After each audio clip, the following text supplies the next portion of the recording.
एक लड़की थी और एक लड़का था। लड़की लड़का दोनों आपस में बहुत ही ज़्यादा प्यार करते थे। लड़की का नाम पूजा था और लड़के का नाम राहुल था। पूजा एक दिन अपने परिवार से राहुल को मिलवाने के लिए ले जाती है और परिवार को राहुल का बात व्यवहार बहुत ही अच्छा लगता है और परिवार को राहुल पसंद आ जाता है। तब उनकी माँ और पिताजी सोचते हैं कि लड़का बहुत अच्छा है और हम शादी करने के लिए राज़ी हैं।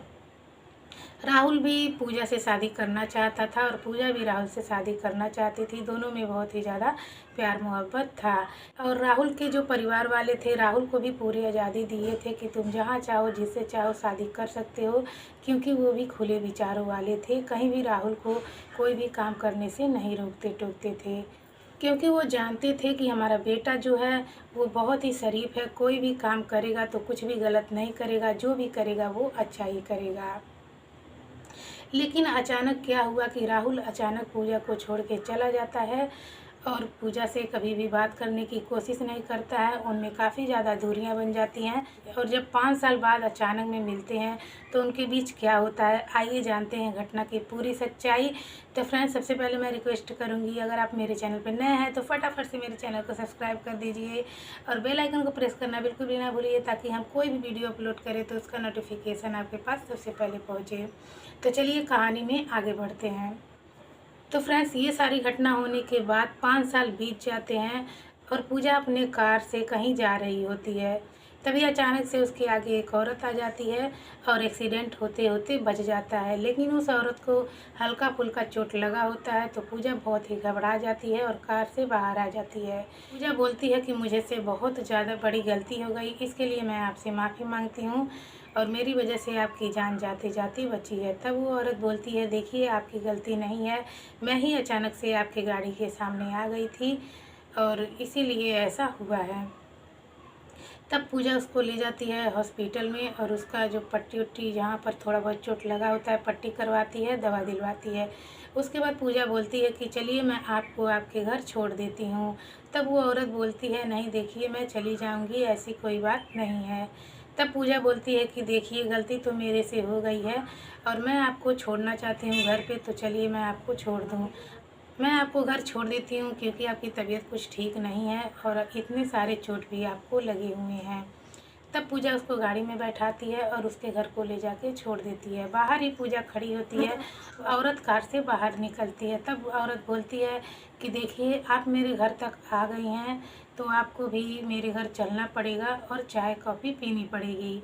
तब पूजा बोलती है, नहीं कभी किसी और दिन आती है कि किसी और दिन क्यों, आज ही आई हैं तो आज ही चल के पीजिए। कल कौन देखा है, कल आप हमारे घर पे आएंगी कि नहीं आएंगी कौन जानता है।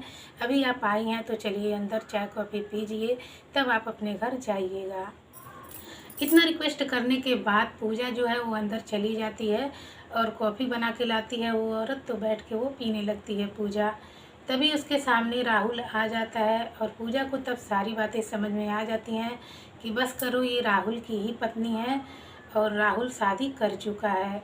तब पूजा को बहुत ही ज़्यादा कष्ट होता है और बहुत ही बड़ा झटका उसको वहाँ पर लगता है। चाय कॉफ़ी पीने के बाद पूजा बैठ के मन ही मन सोचने लगती है कि वो भी क्या दिन थे जब राहुल मेरे से इतना ज़्यादा प्यार करता था। तो फ्रेंड्स, मैं बता दूं राहुल के प्यार की शुरुआत कैसे हुई थी।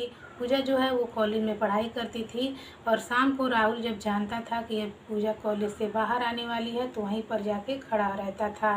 पूजा भी राहुल को देखा करती थी जब घर पे जाती थी कॉलेज से, और राहुल भी पूजा को देखा करता था। दोनों में प्यार मोहब्बत था लेकिन दोनों एक दूसरे से इजहार नहीं कर पा रहे थे।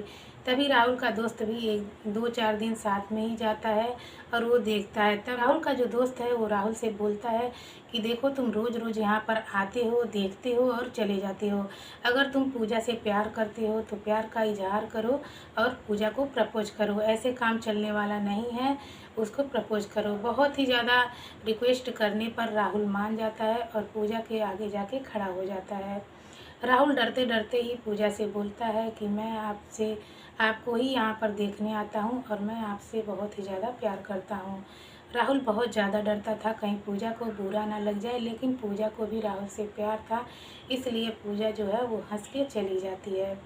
राहुल को पूरा यकीन हो जाता है कि पूजा मेरे से प्यार करती है और अगले दिन फिर से पूजा कॉलेज से जब बाहर निकलती है तब राहुल फिर से पूछने का कोशिश करता है। राहुल बोलता है कि देखो, कल तुमने मेरी बातों का जवाब नहीं दिया, लेकिन आज मैं पूछ रहा हूँ, बताओ मेरे से प्यार करती हो या फिर नहीं करती हो? हाँ या ना का जवाब दे दो। तब पूजा हाँ कर देती है और अपना नंबर भी दे देती है। राहुल और पूजा में बात होने लगती है। तो एक दिन पूजा सोचती है कि मैं अपने परिवार वालों को बता दूं कि मैं एक लड़के से प्यार करती हूं और उससे शादी करना चाहती हूं। तो पूजा यही सोच के राहुल से बोलती है, देखो राहुल, मैं अपने परिवार से बात करने वाली हूँ और अगर मेरे परिवार वाले तुमको बुलाएं तो तुमको मिलने आना होगा। राहुल भी मान जाता है, क्योंकि राहुल भी पूजा से बहुत ही ज़्यादा प्यार करता था और उसके साथ ज़िंदगी बिताना चाहता था। तब पूजा राहुल को एक दिन अपने घर पे लेके जाती है और अपने परिवार वालों से मिलवाती है। परिवार वालों को राहुल की बातें बहुत ही अच्छी लगती हैं। परिवार वाले समझ जाते हैं कि लड़का बहुत ही अच्छा है, मेरी बेटी को बहुत ही ज़्यादा खुश रखेगा और पैसे वाला भी है, तो कोई चीज़ की दिक्कत, तो किसी भी चीज़ की दिक्कत नहीं है। परिवार वाले भी शादी के लिए मान जाते हैं। और फिर से एक दिन राहुल पूजा को बुलाता है मूवी देखने के लिए और वो दोनों मूवी देखने चले जाते हैं। मूवी देखते देखते शाम हो जाती है, शाम को 5 बज जाते हैं। तब राहुल बोलता है कि चलो, बहुत तेज़ी से भूख लगी है, कुछ खाने होटल को चलते हैं। होटल में जाते हैं, राहुल भी खाना खाते हैं और पूजा भी खाती हैं और खाते खाते बातचीत होती रहती है। तभी अचानक से राहुल के मोबाइल पे फ़ोन आता है और राहुल बहुत ही हड़बड़ा जाता है और पूजा को वहीं पर छोड़ के चला जाता है। जब फ़ोन भी करती तब भी राहुल फ़ोन नहीं उठाता था। आखिर क्या बात थी? यही सब सोच के पूजा को मन ही मन बहुत ही ज़्यादा दुख हो रहा था। तब पूजा काफ़ी पीने के बाद वहाँ से उठती है और घर को निकल जाती है। जब पूजा बाहर आती है तो राहुल भी उसके पीछे पीछे आ जाता है और बोलता है कि तुम आखिर यहाँ क्या कर रही हो? तब पूजा बोलती है कि तुम्हारी बीवी मेरी कार के आगे आ गई थी, जिसकी वजह से उसको थोड़ी बहुत हल्की चोट लग गई थी। उसी का पट्टी करवा के मैं यहाँ पर उसको छोड़ने आई थी। लेकिन तुमने मेरे साथ क्या किया? मुझसे प्यार करते थे और मुझसे शादी के वादे किया करते थे और अचानक में तुम मुझे क्यों छोड़ के चले गए? तब राहुल की आंखों में आंसू आ जाते और राहुल बोल पड़ता है कि देखो, जब उस दिन मेरे पास फ़ोन आया था तब मेरे पापा के जो दोस्त थे उनका तबीयत बहुत ही ज़्यादा ख़राब हो गया था और उनकी एक बेटी थी, उनके आगे पीछे कोई नहीं था। उनकी हालत बहुत ही ज़्यादा ख़राब थी, जिसकी वजह से उन्होंने मेरे पापा से वादा कर दिया था। मैं बोला कि देखिए, अब मैं ज़्यादा देर तक नहीं जीऊँगा, इसलिए मैं आपसे रिक्वेस्ट करता हूँ कि मेरी बेटी अकेली है, मेरी बेटी के आगे पीछे कोई नहीं है, तो मैं आपके बेटे राहुल का हाथ मांगता हूँ। प्लीज़ मेरी बेटी की शादी उसके साथ करवा दीजिए, ताकि मेरी बेटी की ज़िंदगी अच्छे बीत सके। इतना कहने के बाद मेरे पापा के दोस्त जो थे वो ख़त्म हो गए और जब मैं हड़बड़ी में घर गया तो मुझे पता चला कि उनके दोस्त जो हैं वो अभी इस दुनिया में नहीं हैं और मैंने अपने घर में तुम्हारे बारे में भी नहीं बताया था, और जिसकी वजह से मेरे पापा मेरे से बोले, लोग बहुत ही ज़्यादा दुख में थे, कष्ट में थे, इसलिए मैं तुम्हारे बारे में कुछ भी नहीं बोल सका और मेरे पापा ने शादी करने के लिए हाँ कर दिया था। तब मजबूरन में मुझे उससे शादी करना पड़ा। लेकिन फ्रेंड्स, क्या ही हो सकता है, जब शादी हो जाती है, लोग एक बंधन में जुड़ जाते हैं तो उसे तोड़ना भी अच्छा नहीं है। इसीलिए राहुल को भी बहुत ही ज़्यादा कष्ट होता है और पूजा को भी बहुत ही ज़्यादा कष्ट होता है। राहुल पूछता है कि पूजा, तुमने क्यों नहीं शादी की? तब पूजा बोलती है कि मैं तुमसे ही प्यार करती थी और तुमसे ही प्यार करती रहूँगी, मैं कभी जीवन में शादी नहीं करूँगी। इतना बोल के पूजा अपने घर चली जाती है और राहुल भी रोते रोते अंदर चला जाता है। तो फ्रेंड्स, कैसी लगी आज की वीडियो मुझे कमेंट करके ज़रूर बताइएगा। वीडियो अच्छी लगी है तो वीडियो को लाइक कर देना, चैनल पर नए हो तो चैनल को सब्सक्राइब कर देना। फिर मिलेंगे अगली वीडियो में, तो तक के लिए बाय, टेक केयर।